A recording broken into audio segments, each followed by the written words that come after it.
reka noneho tubagezeho amabwiriza aturutse muri Minisiteri y'Ubutegetsi bw'Igihugu agenga umuhango wo gusezeranya mu nsengero hubahirizwa ingamba zo kwirinda ikwirakwira rya coronavirus.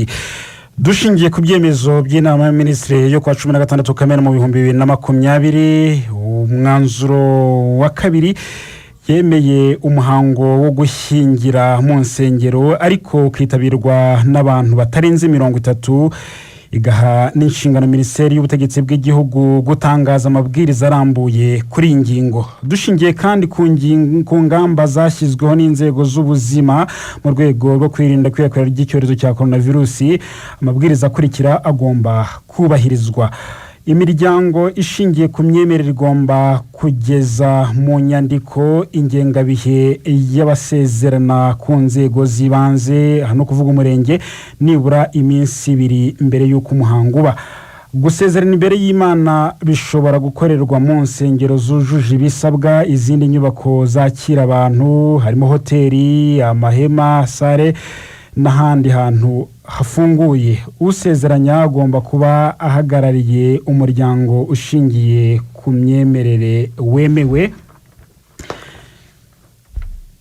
Insengero, inyubako n'ahandi hantu hasezeranirwa hagomba kuba hujuje ibi bikurikira.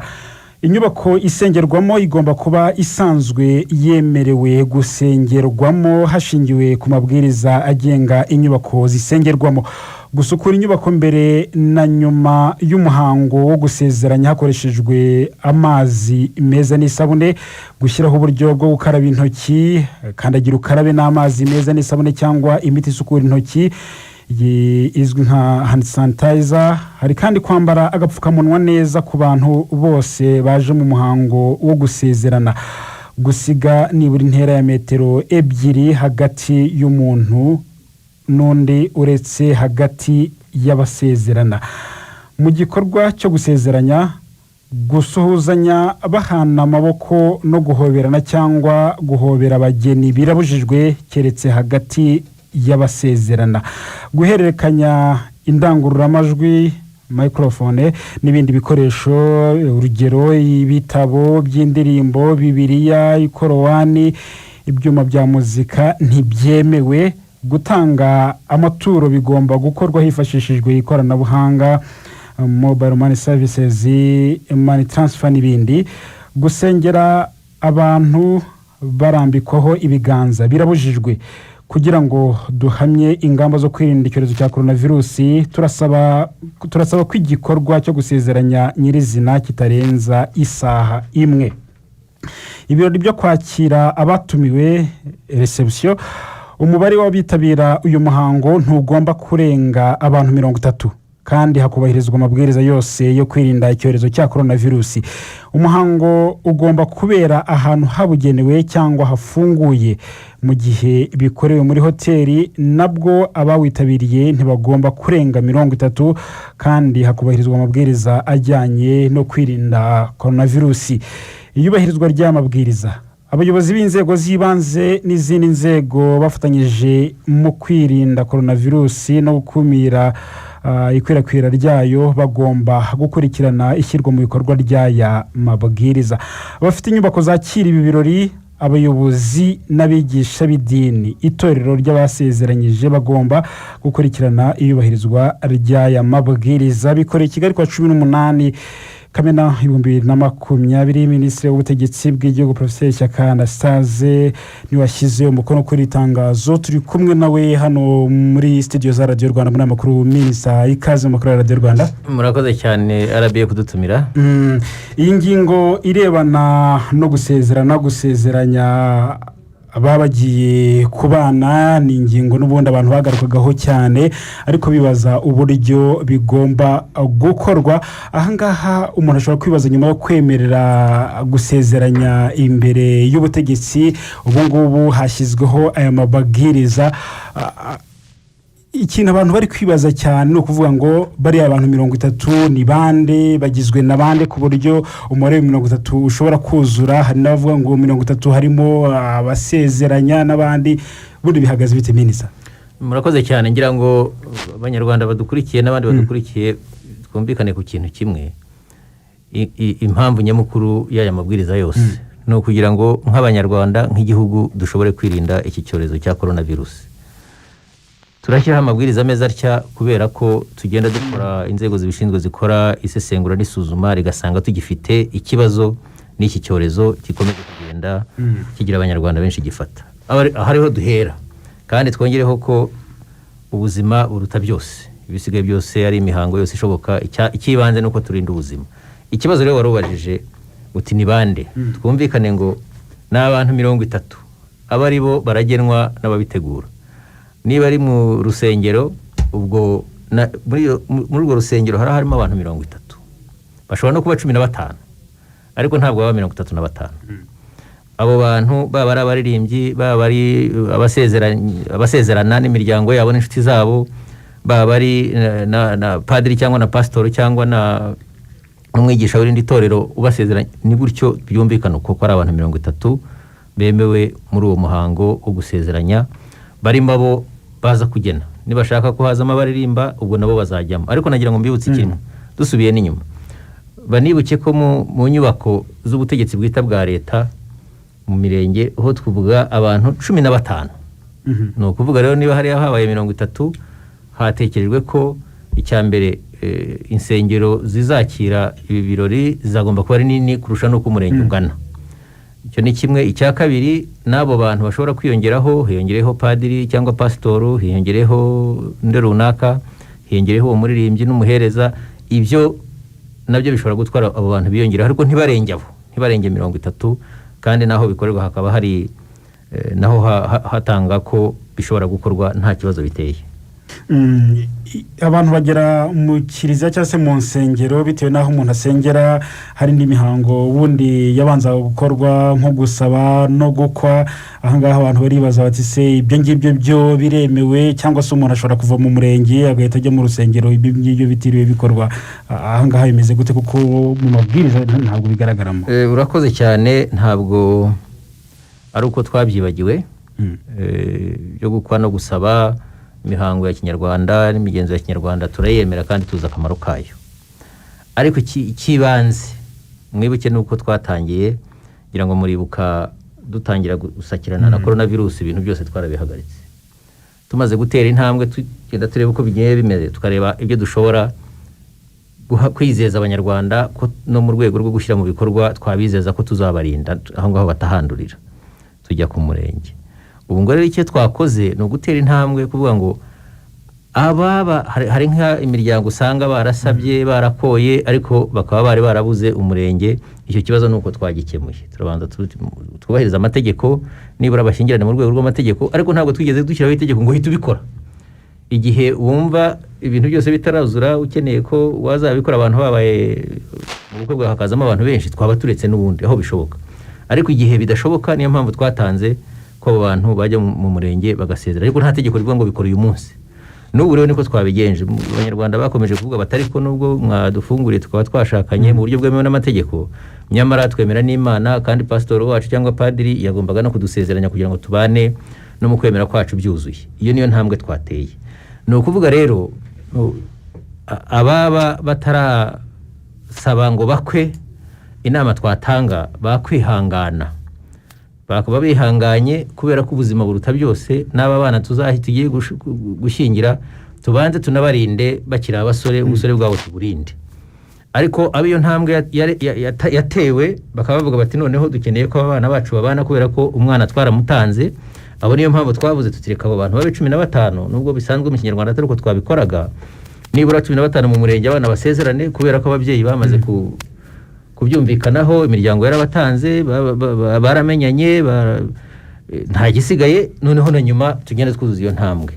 Ariko igihe cyo gusaba bitari byagakozwe, twatanga inama ko byaba bihagaze, baba bihanganyeho, tukabanza tukareba icyerekezo nuko tugenda duhashya iki cyorezo, kuko ikibanze ku gihugu no ku miryango no kubatekereza gushakana nuko nibanashakana bashakana bakaba bazima. Reka rero tubarinda no mu busore bwabo, tubarinde iki cyorezo, hanyuma iyo ntambwe nayo tuzayitera bigendeye uko tuzaba tubona iki cyorezo tugenda tugihashya, tugenda tukinesha. Ariko nigikomeza nitushyiramo intege nke mu kukirinda, kigakomeza kugenda kizamuka, bizatuma tutanabasha wa mugani no muri ubwo buzima busanzwe kubusubiramo ngo dutangire dukore imihango n'imisango uko twabigenzaga. Nkaba rero rwose nagira ngo nsaba abanyarwanda ntibagire ngo na gato leta y'u Rwanda ntishobora na gato kudaha agaciro umuhango nk'uwo w'ipfundo ry'ubuzima bw'umuryango mushya, ahubwo nuko tubasaba kwihangana kugira ngo ababa batarabikora base nk'ababikereraho bakererwaho gato kugira ngo tubanze duhashye nabo basore twifuza ko babana tubihashye, kuko namwe mutekereze iyo hagiyemo n'ibyo byo gusaba na buri rugo na hehe biratangira bikaba byinshi. Mu gihe rero tutari twagira umuco na discipline yo gushyira mu bikorwa no ku murenge no mu nsengero kugira ngo twagura aho hose tuvuge ngo hose turabifunguye, ni hahandi ibibazo biturenga bikatunanira. Ba basore bacu dukunda n'inkumi twashaka gushyingira ugasanga turabashyingira ko mu kubashyingira cyangwa turabasabye turabatanze ariko barahanduriye, kandi turashaka rwose ubuzima bw'umunyarwanda buba ntayegayezwa, ko hataba umuhango cyangwa ibirori bishobora kuba umuyoboro w'abana bacu n'urubyiruko rwacu bakundira kimwe n'aho hose. Tukaba rero dusaba rwose abanyarwanda kugira ngo dukomeze tubyumve kimwe, tujyanemo, dukomeye ku muco wacu, dukomeye ku gusigasira inkingi zikomeye ziburanga zirimo nuko ko abana bubaha ababyeyi, ariko ko n'ubundi ishingiro ry'ubukwe rishingiye ko imiryango iba yahuye ikabyumva kimwe. Ibyo rwose tubikomeyeho kandi turabizirikana, ariko turasaba ko kuri iki cyiciro iyo ntambwe tube turetse kuyitera, tubanze duhangane n'ikibazo gikomeye cyugarije umutekano wacu n'ubuzima bwacu, noneho nyuma nitumara kukinesha ibyo rwose bizizana nta n'uzongera kuvuga kabiri. Abo bantu batarenze 30 nyuma yo kuva mu rusengero bashobora kujya kwiyakira bagafata agacupa n'icyo kunywa, birashoboka? Abo bantu batarenze 30 bashobora kuva ku 15 bakava ku murenge bakajya kwiyakira aho babikorera hose. Bashobora kubikorera ahantu hafunguye, bashobora kubikorera muri hoteli, bashobora kubikorera ahantu habugenewe, ariko ntibarenge 30. Nubwo bajya muri hoteli ingana inshuro 1000 ntibarenge 30. Icya kabiri, ntibirare. Erega aya mabwiriza nta nubwo avuga ibintu byose, na buri wese agire discipline yo kwirinda, bimujyemo kwirinda no kurinda mugenzi we. Ntibarenge 30, hanyuma buri wese anirinde n'aya mabwiriza tuyubahirize, ari ay'isuku, ari ayo gusigama akanya, ari ayo kutugera gutya ngo tujye muri iyo mihango twumve ko ari ukwishyira ukizana tukirara tugatangira guhoberana kirazira. Rwose ibintu byo guhoberana, ibintu byo gufatana ku ntugu, ibintu byose byo kwegerana cyane tube tubiretse tubibike, kuko uko tubikora nuko twirara niko twikururira satana ariyo coronavirus. Nagira ngo rero rwose ibyo byo biremewe, kwiyakira biremewe, haba hoteli, haba hanze, haba muri ahantu habugenewe gukorerwa ibirori nk'ibyo rwose, ariko ntibarenge 30. Ikindi wenda kigomba kumvikana nuko abantu 30 none ntibabafunganira mu gasare kangana amara ngo uvuge ngo ni 30. Biba byumvikana ko bagomba kuba ari ahantu habugenewe hagari. Niba aho hagari hadahari, niyo mpamvu twabwiye abanyarwanda ko birashoboka ko ari aho hagari hadahari. Niba ari ahantu mu cyaro hatari hoteli cyangwa hatari handi amasare manini yabugenewe, abantu rwose ntibigire hanze ntacyo bitwaye, ariko basigemo wa mwanya, kuko ikibanze ni ubuzima. Kandi tunasaba ko nitunabikora ibi byose tugerageze bye no kuba birebire cyane, kuko bigenda bibe birebire niko kwikururira ibyago byo kuba abantu bakwandura bigenda nabyo byiyongera. Ubwo ni icyo twasabaga, kandi twizera ko abanyarwanda bari bubyumve kandi bakagira imbaraga zigaragara zihagije mu kwirinda. Murakoze cyane Minisitiri. Turi kumwe n'umuvugizi wa polisi y'u Rwanda CP Gen Bosco Kabera. Noneho CP, umuntu ashobora kwibaza uburyo ibi ngibi bizakurikiranwa n'uburyo bizashyirwa mu bikorwa nk'inzego z'umutekano n'ubundi mufite mu nshingano gukurikiza kureba iyubahirizwa ry'amabwiriza. Mwiteguye gukora mute kugira ngo noneho hatazagira umuntu urenga kuri aya mabwiriza? Turiteguye cyane, kandi icya mbere duheraho nuko tugomba kwibutsa abanyarwanda, ni na byiza ko yasomye none ahangaha baguteza amatwi. Ikindi nuko ari busohoke bose bakayasoma, ariko kugira ngo noneho n'ibi bintu byose byorohe nuko bagomba kumva ibintu by'ingenzi. Icya mbere, hari ibyemezo by'inama y'abaminisitiri yemerera serivisi zimwe na zimwe uburyo zikorwa, n'izemewe gukorwa n'izitemerewe gukorwa. Icya kabiri, ni amabwiriza nk'aya Minaroke avuga uburyo ibintu bikorwa bireba. Icya gatatu, ni amabwiriza ya RDB cyangwa ikigo gihugu gishinzwe iterambere avuga uburyo amahoteli n'ubukerarugendo bizakora. Icya kane, na Minisante cyangwa Minisiteri y'Ubuzima ivuga uburyo abantu birinda COVID. Ibyo bintu rero abantu babyumve. ubu rero ubwo hagiyeho izindi serivisi zitari zemerewe, turasaba abanyarwanda yuko bitaba nk'uko amakosa twabonaga mu busanzwe. Ndaguha urugero, umuntu ukamufata arengeye saa 3 z'ijoro agenda mu muhanda, wamufata uti ko arengeje amasaha yo kugenda atariko namba agapfukamunwa, urumva ko ntaho bihuriye. Umuntu wamubona arimo kuramukanya n'undi bakoranaho kandi bitemewe, bishobora kuguteza ikibazo atariko nakarabye, ntabwo byemewe. Urumva iyo wumvira amabwiriza ugomba kuyubahiriza 100%. Ugasanga abantu mu kiriyo bagiye kunamira umuntu barenze 30, amabwiriza yivuga atariko twahanye intera, ntabwo byemewe. Reka rero tubagira inama. Ikintu gikomeye cyane nuko insengero cyangwa se na kiliziya zisengeramo zigiye kuyakira abantu basezerana cyangwa se gusezera ku bantu bitabye Imana, ndibumve ko ari imbere y'abantu 30. Ejo polisi ntizajyeyo ngo ibaze urutonde rw'abo bantu bahari, nukubaza urutonde none ngo isanga abantu bararenga, uwo muntu wabajyanye yaba ne kiliziya cyangwa n'urusengero rwabakiriye bashobora rwose kubagira ibibazo, kuko ibyari gusenga no kugira gute byaba atari byo. Urutonde rero bagomba kuzikoreza intonde bakazikora, nizo polisi zagenda ireba abantu bagiye kunamira umuntu ku muntu wapfushije. Turabizi ko abantu bapfusha bagapfusha ababo bagapfusha inshuti n'abavandimwe. Muri iki gihe ikiriyo n'abantu 30, nta kuvuga ngo abantu ni benshi, ni social distancing. Turasaba rero abantu bose yuko bakora urwo rutonde. Niba wumva uzasurwa n'abantu benshi, ubu uzakora intonde, niba ari 100 ni intonde 3 cyangwa 120 ni intonde 4, ku buryo uzavuga uti abantu baraza saa 4 hamara isaha. Hono minisitiri bivuze abantu kumara igihe kinini ntabwo ari byo, bagende babisikana cyangwa basimburana, ntabwo byemewe kubarenza. Ikindi rero kijyanye n'ubukwe n'izo reception zose tuzagenzura. Amahoteli RDB yavuze yuko inama zizaberamo, amahugurwa azaberamo, abantu baziyakiriramo bitagomba kurenga 30%. Birumvikana ibyo tuzagenda tubireba ku buryo tugomba kubigenzura. Turasaba abanyarwanda rero ko babyumva, ariko umuti turawufite. Buri munyarwanda nabafate gahunda ya ntabari nge. Iyi gahunda yatangijwe na polisi yo kuvuga ngo ntabari nge. Niba mvuye mu rugo uvuye uti ntabari nge, uve mu rugo wambaye agapfukamunwa, ukarabe, uhana intera hagati y'undi, utaye hakiri kare, we kuramukanya ukoranaho n'ibindi byose bisabwa ku buryo atabari wowe ushobora kwandura no kwirakwiriza kino cyorezo. Ibyo byose tubivuze tugatera iyo ndirimbo ngo ntabari nge, ikaba inshingano ya buri muturage. Ndumva iki cyorezo twakirinda tukagitsinda burundu. Urakoze cyane.